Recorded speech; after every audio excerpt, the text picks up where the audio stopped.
ئێمە وەکو ژووری بازرگانی پیشەسازی هەولێر بووینە پردێکی پەیوەندی لە نێوان بازرگانانی دەرەوە و حکوومەتی هەرێمی کوردستان بۆ هینانی وەبەرهێنانی بیانی بۆ وەبەرهێنانکردن لە ناو شاری هەولێر و وەکار ئاسانیکردن و وسپاسی سەرۆکی حکوومەتی هەرێمی کوردستان لە کابینەی نۆ کە دەرفەتێکی زۆری ڕخساندەوە بۆ ئێمە و بۆ وەبەرهێنان وەبەرهێنە لە هەرێمی کوردستان بکەن و کار ئاسانێکی زۆر کراوە بۆ هەموو وەبەرهێنەکان.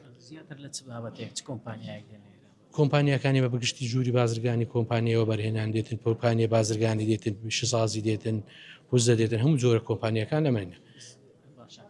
کام وڵات زیاتر ڕۆڵی هەیە لەو پەیوەندیدا؟ بەڕاستی وڵاتی تورکیا ڕۆڵێکی بەرچاوی هەیە، وڵاتی ئیمارات بەرچاوی هەیە. ئێستا وڵاتانی خەریجەوە بەرە و هەرێمی کوردستان دێن تازە بیلایەتیانە، بەڵام لەگەر ئەو سەردانانی دوایانی سەرۆکی حکوومەت زۆر گۆڕانکاری بەسەردا هاتووە و بەرهێنانی خەلیج زۆر هاتوونە هەرێمی کوردستان. ئێرانیش لە وڵاتە دراوسەکان ئێرانیش، بەڵام ڕۆلی ئێران زیاتر لە بازرگانیە، هینانی کاڵا لە ئێران لە بۆ هەرێمی کوردستان. وەڵای هەرێمی کوردستان زۆر سوپاس لە بۆ کابینەی نۆیم لە کەرتی کشتتوکار